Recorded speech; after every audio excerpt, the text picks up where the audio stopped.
Hello and welcome to NewsClick. Today we are going to discuss about the situation in North Korea, and to discuss the issue we are joined by Prabir, our editor-in-chief.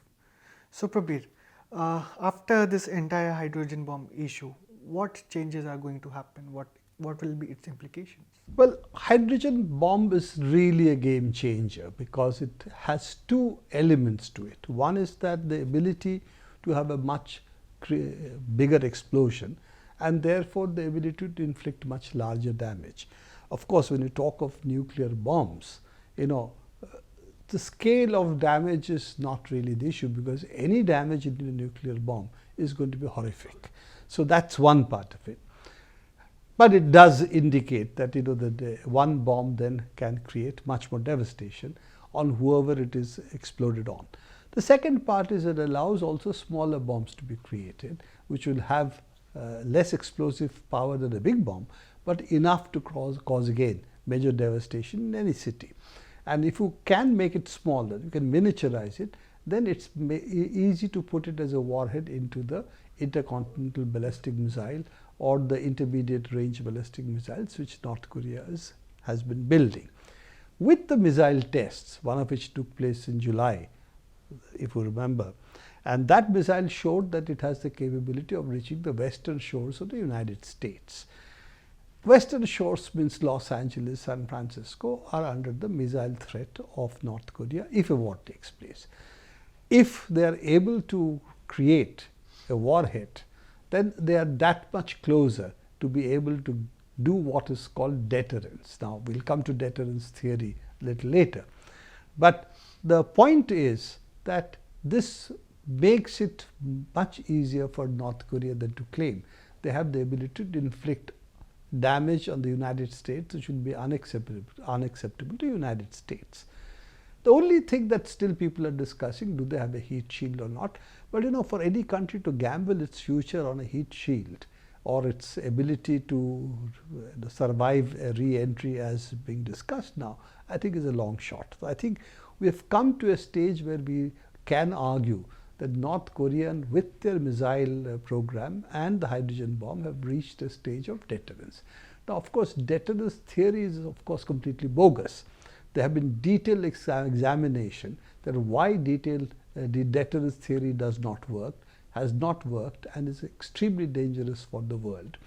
Without getting into it, we'll only point to a recent article by one of the people who Kennedy had put in his core team to look at the Cuban Missile Crisis. And he has written a detailed two-part article recently in which he also shows that any war game that they had done showed that deterrence does not work. Any attack by one bomb would mean a blanket attack by the other side. So any country which feels threatened, particularly with annihilation, is going to retaliate full hog. So I think that part of it has to be taken into account, that the military options that the United States had, if it did have any, is really closing out. And the only possibility for them is to annihilate North Korea, take out half of South Korea as a consequence, take out parts of China, Russia and Japan, who are all close to North Korea. So that's the kind of scenario that the United States is in today. So when you talk about these neighboring countries, China and Russia had been playing a role in negotiations, but now Putin has come out with a statement that solution is impossible. So it's a change in the strategy, in the plans. What has led to this change and what are these changes?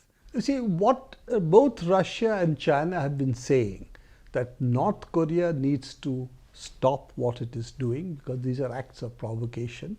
Nuclear bombs, hydrogen bombs are not weapons of peace, irrespective of what the world might talk about or the American Western analysts might claim through their deterrence theory. They have been the major propounders of deterrence theories, that these are not weapons of peace. So North Korea also needs to exercise restraint, which it has not done.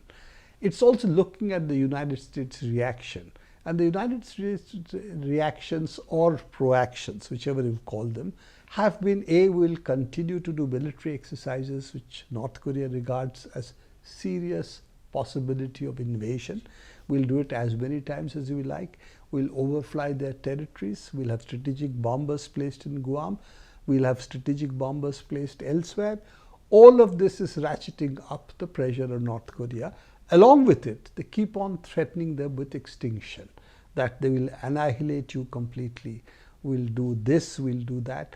And all the American demands are that you should step down, you should surrender your missile and nuclear bomb program. In return, we will not do anything. Now, that's what China and Russia are looking at. They have said repeatedly that there is a way forward for negotiations, but both sides have to do something. And both sides at the moment are not doing anything. It could be argued that North Korea has given signals that please, if you negotiate, then there are possibilities. We'll halt our program provided you agree to negotiate. And there is a possibility of surrendering our nuclear program, which we had done earlier, provided you also can give us durable peace. Now, this is couched in very different language, but we have covered, as you remember in NewsClick, we have covered this, that North Korea is not saying that we'll never surrender our missile and nuclear option. They are saying it only under certain conditions, and those certain conditions are really long-term peace in the Koreas. So I think that is the reason that China and Russia both started to feel that this way forward of engagement, negotiations, the resumption of what was the six-party agreement on North Korea's program, all of this seems to be at the moment futile, because neither North Korea is observing restraint, nor is the United States given any signal they are willing to consider anything else except total surrender by North Korea. So, as you pointed out that both of the countries are not giving any signals, do you think the danger of war looms over the two nuclear power countries? And if no, then what's the way ahead? Well, let's put it this way. North Korea is now a fully fledged nuclear power. We have to recognize that the hydrogen bomb establishes their technological capability to make this bomb. Let's also accept that missile and bomb making capabilities are no longer what used to be. It is something which now with reasonably middle level country can actually do. So one part of it has also brought out that this whole issue of continuation of nuclear bombs by few countries is actually a destabilizing scenario for the world as a whole. So that's one thing which we need to put on the agenda, which nobody is talking about, that we need to register that this is dangerous for the world, and it's not North Korea alone. We are seeing a continuous stepping up of nuclear powers. We've already have added India, Pakistan, Israel was a nuclear power before. We have now added North Korea to the mix. This is the destabilizing scenario that the world faces. Now, I think therefore we need to think about the nuclear bomb in a completely different context as well. Coming to the narrow issue of North Korea and America, it's a very clear issue that North Korea still remembers that 1 in 3 or 1 in 5 people died during the Korean War. And what they have till from carrying on from 1953 is a temporary truce called an armistice. There is no peace agreement that has ever been signed. So effectively the two countries are still at the stage of war. So I think that is something the United States will have to put on the table if it wants any resolution of the North Korean problem, as they call it. So I think that's something that they have to take into account. I do not think a nuclear war is possible.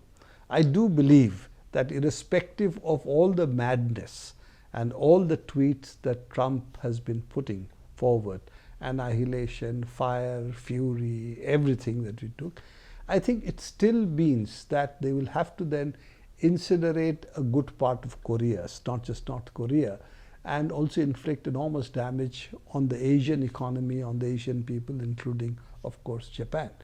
I think this is a price even they know the world cannot pay. So I'm skeptical of a war breaking out as far as intentions go. But here is the rider, that the First World War didn't start from anybody wanting a world war.